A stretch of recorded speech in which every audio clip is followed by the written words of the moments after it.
You know, if I was more excited, I would jump out of my own skin. This is an amazing Monday to where we have an opportunity to share again some principles to make you the better. I pray that you would, again, share the post. Let somebody hear what you're hearing and get an opportunity to be challenged because something good is about to be said to them. Today I want to talk about healthy spirituality. Healthy spirituality. I want to make sure that I am, as a man of God, that I am healthy in that. I was talking to a lady the other day, and she said, you know, I feel like that people are taking my meekness for weakness, and they are not handling me appropriately. And that's kind of the vein that I want to tackle, because for most of us that are trying to tame our tongue, as I said in the previous video, or trying to watch our attitudes and our behaviors, some people can try to take advantage of that. And so we have to make sure that there is a healthy balance in our spirituality. And if we're going to do that, there are some things that we've got to cope with and deal with. Now, I'm going to say 3 things that are going to challenge you, and I really want you to not just say, yeah, that's good, but I want you to examine yourself, to find yourself in those things that we're saying. Number 1, if you're going to be healthy in your spirituality, there should be a confession of wrong. There should be a confession of wrong. If I have done anything wrong, I shouldn't just ask for forgiveness alone, but I should try to correct those things and deal with those things. The amazing thing about David, when he messed up by not being in the place of assignment, and because of that ended up being tempted by viewing Bathsheba, and you all know the story. He had to go to God and say, God, I confess I messed up.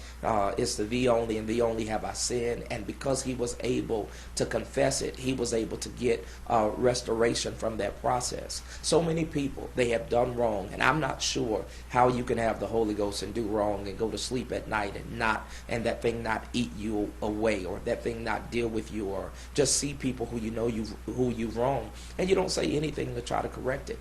It's important that if our spirituality is going to be healthy, beyond the jump and the shout, the hoop and the holler, the runs and the riffs, we have to make sure that we are confessing those things that are wrong, trying to repair with our brother and sister. And please understand this, the person who you're holding their wrong over their head, that's the same thing that will happen to you. The Bible says that if you forgive men of your trespasses, the Father in heaven will forgive you of your trespasses. So we want to make sure that if we're going to be healthy, there's a confession of those things that are wrong.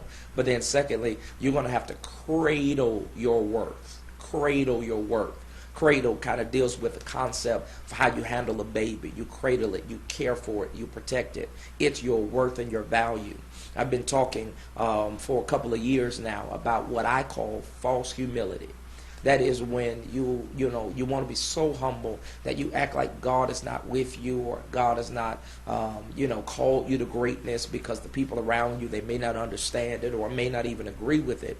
But what happens is that when you keep devaluing the gift of God, not only do you devalue yourself, but you devalue God, who thought you were worth it enough to invest something in you, to put a gift in an earthen vessel, to put a treasure in an earthen vessel. So you want to care for your level of worth. That if hell is fighting me at a great level, then I can't just be a good person. I've got to be a great person, because my warfare determines who and what I am. So I have to make sure that I'm cradling my level of worth. I am caring about my name, my credibility. I'm making sure I'm not just walking in an anointing, but I'm walking in character, to make sure that at the end of the day I can sleep at night with a clear conscience, knowing that everywhere the Lord has taken me, that I've got there the right way.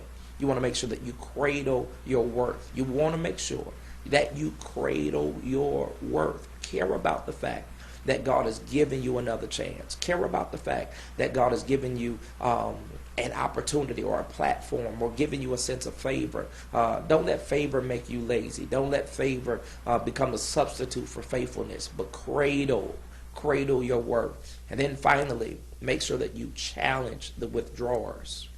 Challenge the withdrawers. Most people, they want to take, but they don't want to give. Just because you're spiritual does not mean that you have to be gullible and let everyone take advantage of you. I told somebody, just because I may not be arrogant doesn't mean I'm going to allow people to mistreat me.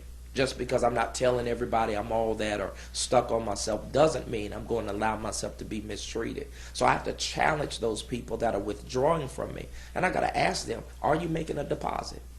Is all you do is take, and then expect that I'm just supposed to accept that you're taking, and and then I feel uncomfortable when I place a demand to make sure that not only are they withdrawing, but they're taking. I'm not going to feel that way, and you shouldn't feel that way. You should challenge the people that are withdrawing.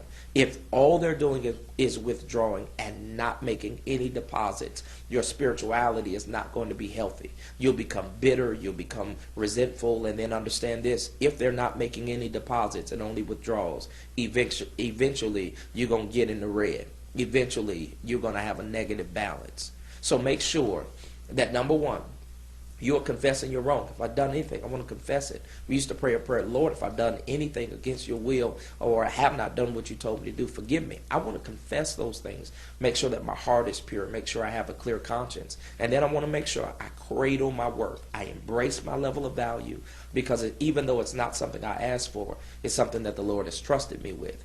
And then I want to challenge those people that are withdrawing. Some of those, they'll embrace the challenge, and they'll do better, they'll move on. And then some of those, will feel so embarrassed because now you have exposed their agenda that they'll back away and they'll go somewhere else. You got to do this if you want to have healthy spirituality. It's important to apply the principles. There are 3 of them.